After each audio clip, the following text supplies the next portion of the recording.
ऐसे करके बना। तो यहाँ पर ये जो 2 है, ठीक है, यहाँ पर 1 2 3 4, ठीक है, 4 H प्लस लगा, 4 इलेक्ट्रॉन्स लगा, तो यहाँ पर कितना होना चाहिए, 4 होना चाहिए ना, तो 4 नहीं होता है, 2 मॉलिक्यूल्स होता है। 2 मॉलिक्यूल्स, तो क्या बनेगा, रिड्यूस NADPH2 बनेगा, ठीक है, यहाँ पर भी कितना होगा, 2 मॉलिक्यूल्स होगा NADP, ठीक है। अब देखिए यहाँ पर ध्यान से समझिए, यहाँ पर क्या हुआ था, देखो ध्यान से, जब हम लोग बोलेंगे फोटो सिस्टम 1 पे लाइट एनर्जी पड़ा था, ठीक है, तो फोटो सिस्टम 1 से क्या हुआ था, इलेक्ट्रॉन्स एक्साइट हो गया था, तो फोटो सिस्टम 1 के पास क्या हो गया, इलेक्ट्रॉन्स का डेफिशिएंसी हो गया, तो उस डेफिशिएंसी को हम लोग बोलेंगे फुलफिल कौन करता है, देखो ध्यान से, उस डेफिशिएंसी को फुलफिल कौन किया, प्लास्टोसाइनिन से इलेक्ट्रॉन क्या हुआ, हम लोग बोलेंगे ट्रांसपोर्ट हुआ, और कहां पहुंचा हम लोग बोलेंगे फोटो सिस्टम 1 के पास पहुंचा। तो ये जो इलेक्ट्रॉन्स है, ये इलेक्ट्रॉन्स किसके हम लोग बोलेंगे, फोटो सिस्टम 2 का इलेक्ट्रॉन्स है, देखिए ध्यान से, जो कि कहां आया, प्लास्टोसाइनिन के पास आया, और अल्टीमेटली वो कहां गया, अल्टीमेटली वो फोटो सिस्टम 1 के पास गया। तो क्वेश्चन आएगा कि फोटो सिस्टम 1 कहां से इलेक्ट्रॉन्स को रिसीव किया, तो याद रखना फोटो सिस्टम 1 को इलेक्ट्रॉन्स कौन देता है, हम लोग बोलेंगे फोटो सिस्टम 1 को इलेक्ट्रॉन्स कौन देता है, फोटो सिस्टम 2 देता है, ठीक है। देखिए ध्यान से, फोटो सिस्टम 2 का इलेक्ट्रॉन्स कहां आया, हम लोग बोलेंगे P700 में या PS1 में आया, जिसकी वजह से हम लोग बोलेंगे PS1 में जो इलेक्ट्रॉन्स का जो लॉस हो गया था वो कंपनसेट हो गया, ठीक है। अब यहाँ पर क्वेश्चन क्या आ रहा है, देखो ध्यान से, ये जो फोटो सिस्टम 2 जो है ना, फोटो सिस्टम 2 में क्या हुआ था, देखो ध्यान से, इससे भी इलेक्ट्रॉन्स का क्या हुआ था लॉस हुआ था, ठीक है, because of light energy 4 electrons का लॉस हुआ था। तो इसको कैसे इलेक्ट्रॉन्स मिलेगा, किसको, फोटो सिस्टम 2 को। तो फोटो सिस्टम 2 को इलेक्ट्रॉन्स मिलने के लिए हम लोग बोलेंगे क्या होगा, देखो ध्यान से, ये जो वाटर स्प्लिटिंग कॉम्प्लेक्स, ये ऑक्सीजन इवॉल्विंग कॉम्प्लेक्स है, ये ल्यूमेन है, देखो ये क्या चीज है, ल्यूमेन ऑफ द थैलाकोइड है, ठीक है, ल्यूमेन ऑफ द थैलाकोइड। तो ल्यूमेन ऑफ द थैलाकोइड में क्या प्रेजेंट होता है, हम लोग बोलेंगे वाटर प्रेजेंट होता है।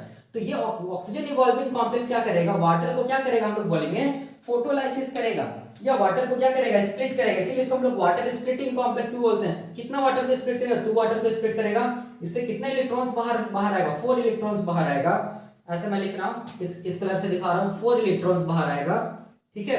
और हम लोग बोलेंगे कितना H प्लस बाहर आएगा, कितना H प्लस बाहर आएगा, कितना H प्लस बाहर आएगा, तो हम लोग बोलेंगे कितना H प्लस होगा, 4H प्लस बाहर आएगा, ठीक है, प्लस ऑक्सीजन मॉलिक्यूल इवॉल्व होगा, ठीक है।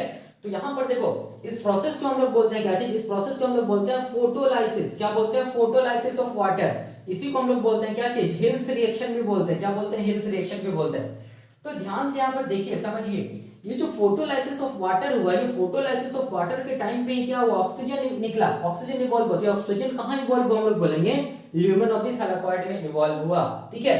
तो इससे हम लोग ये कंक्लूजन निकालते हैं कि लाइट रिएक्शन के टाइम पे देखो, जो ऑक्सीजन इवॉल्व होता है, वो ऑक्सीजन इवॉल्व कहाँ होता है, हम लोग बोलेंगे ल्यूमेन ऑफ द थैलाकोइड में होता है। तो ये ऑक्सीजन क्यों इवॉल्व हुआ, क्यों वाटर का फोटोलाइसिस हुआ, इसीलिए वाटर का फोटोलाइसिस हुआ, ताकि हम लोग बोलेंगे फोटो सिस्टम 2 से जो लॉस हुआ था इलेक्ट्रॉन्स का, उसको क्या किया जा सके, ये वाटर वाला जो इलेक्ट्रॉन्स है उसको यहाँ पर दिया जा सके। तो वाटर वाला जो ये इलेक्ट्रॉन्स है, उस इलेक्ट्रॉन्स को हम लोग बोलेंगे, ये जो टायरोसिन एमिनो एसिड है, देखो ध्यान से, ये जो टायरोसिन एमिनो एसिड है, जो कि D1 प्रोटीन का पार्ट है, वो सबसे पहले रिसीव करेगा, ठीक है। और उसके बाद ये टायरोसिन एमिनो एसिड से हम लोग बोलेंगे ये इलेक्ट्रॉन्स कहां जाएगा, हम लोग बोलेंगे फोटो सिस्टम 2 के पास जाएगा, तब जाके फोटो सिस्टम 2 के पास जो इलेक्ट्रॉन्स का लॉस हुआ था वो कंपनसेट हो जाएगा। इसीलिए फोटोलाइसिस ऑफ वाटर होता है, ताकि इसका लॉस ऑफ इलेक्ट्रॉन्स को कंपनसेट किया जा सके, ठीक है। इससे फायदा क्या होता है, फायदा ये होता है कि ऑक्सीजन भी इवॉल्व होता है, और यही ऑक्सीजन हम लोग बोलेंगे क्या चीज होता है, हम लोग बोलेंगे इन्वायरमेंट में क्या होता है, फाइनली रिलीज किया जाता है प्लांट्स के थ्रू, ठीक है।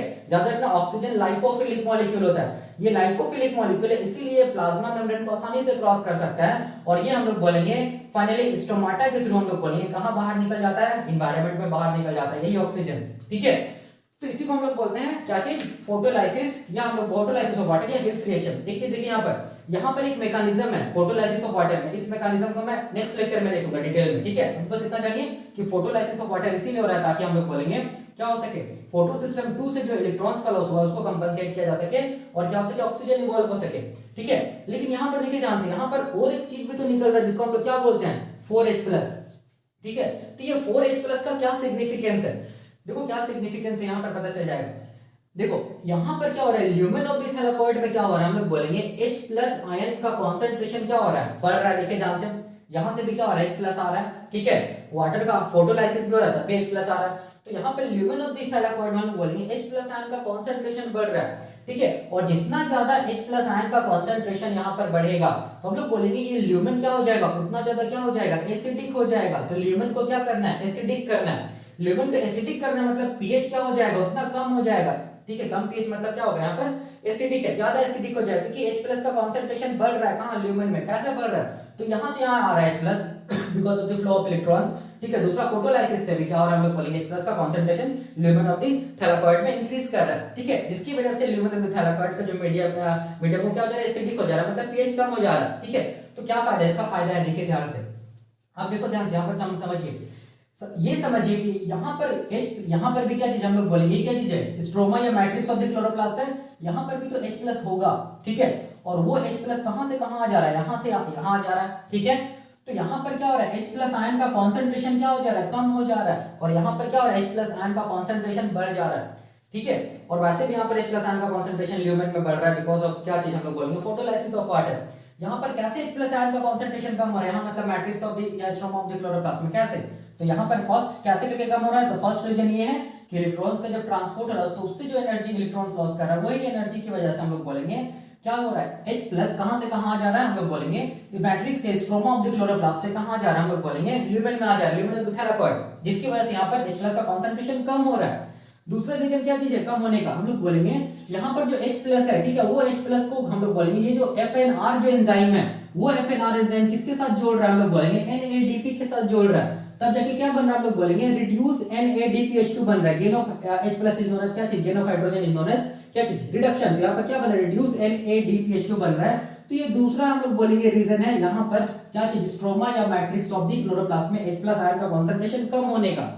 ठीक है, अब देखिए हम लोग बोलेंगे जब H प्लस आयन का कॉन्सेंट्रेशन कम हो जाता है तो मीडियम को हम लोग क्या बोलते हैं, क्या बोलते हैं, हम लोग बोलेंगे क्या बोलेंगे उसको, हम लोग बोलेंगे एल्कलाइन। यहाँ का मीडियम क्या हो रहा है, धीरे धीरे एल्कलाइन हो रहा है, और यहाँ पर H प्लस आयन का कॉन्सेंट्रेशन बढ़ रहा है, मतलब ल्यूमेन का मीडियम क्या हो जा रहा है, एसिडिक हो जा रहा है। ठीक है, तो इसकी वजह से देखो क्या हो रहा है, इसकी वजह से क्या हो रहा है, हम लोग बोलेंगे क्या हो रहा है, हम लोग बोलेंगे इक्विलिब्रियम डिस्टर्बेंस हो रहा है। क्या हो रहा है, इक्विलिब्रियम क्या चीज हो रहा है, हम लोग बोलेंगे डिस्टर्बेंस हो रहा है। ठीक है, किसके किसके बीच में, हम लोग बोलेंगे किसके किसके बीच में, मैट्रिक्स से स्ट्रोमा ऑफ द क्लोरोप्लास्ट, और हम लोग बोलेंगे lumen of the chloroplast. Equilibrium disturbance का मतलब हो गया कि H प्लस आयन का कॉन्सेंट्रेशन यहाँ पर कम हो जा रहा है, यहाँ पर H प्लस आयन का कॉन्सेंट्रेशन ल्यूमेन में क्या हो रहा है, ज्यादा हो जा रहा है। ठीक है, जिसको हम लोग बोलते हैं इक्विलिब्रियम डिस्टर्बेंस। ठीक है, या हम लोग बोल सकते हैं H प्लस आयन का जो ग्रेडियंट है, प्रोटॉन ग्रेडियंट जिसको बोलते हैं, क्या बोलते हैं, प्रोटॉन ग्रेडियंट। ठीक है, ये जो प्रोटॉन ग्रेडियंट है, ये प्रोटॉन ग्रेडियंट क्या हो जा रहा है, डिस्टर्ब हो जा रहा है। ठीक है, यहाँ पर H प्लस आयन का कॉन्सेंट्रेशन कम हो जा रहा है, यहाँ पर H प्लस आयन का कॉन्सेंट्रेशन बढ़ जा रहा है। ठीक है, जिसकी वजह से हम लोग बोलेंगे इक्विलिब्रियम डिस्टर्बेंस हो जा रहा है प्रोटॉन्स का बिटवीन, हम लोग बोलेंगे मैट्रिक्स और स्ट्रोमा ऑफ द क्लोरोप्लास्ट यानी ल्यूमेन ऑफ द थैलाकॉइड। या हम लोग बोलेंगे जो प्रोटॉन का ग्रेडियंट है between stroma of the chloroplast and हम लोग बोलेंगे ल्यूमेन ऑफ द थैलाकॉइड, क्या हो जा रहा है, डिस्टर्ब हो जा रहा है।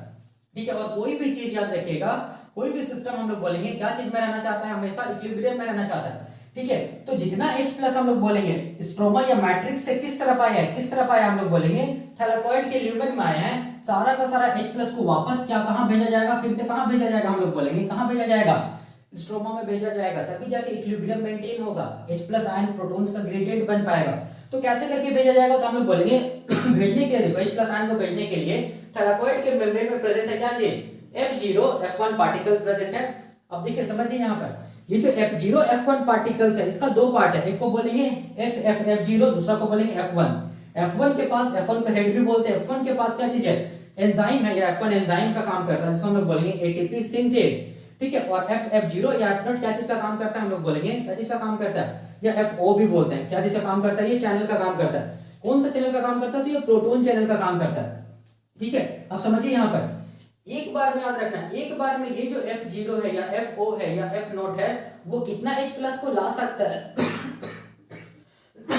सॉरी, कितना H प्लस को हम लोग बोलेंगे, कितना H प्लस को ल्यूमेन ऑफ द थैलाकॉइड से कहां पहुंचा सकता है, मैट्रिक्स ऑफ द क्लोरोप्लास्ट, कितना H प्लस को पहुंचा सकता है, हम लोग बोलेंगे 4H प्लस को पहुंचा सकता है। इसका मतलब हो गया, इसका मतलब ये हो गया कि एक बार में हम लोग बोलेंगे 4H प्लस क्या होगा, हम लोग बोलेंगे क्या होगा, क्या होगा, F0 F1 पार्टिकल से कहां पहुंचेगा, हम लोग बोलेंगे कहां पहुंचेगा, ल्यूमेन में पहुंचेगा, 4H प्लस पहुंचेगा।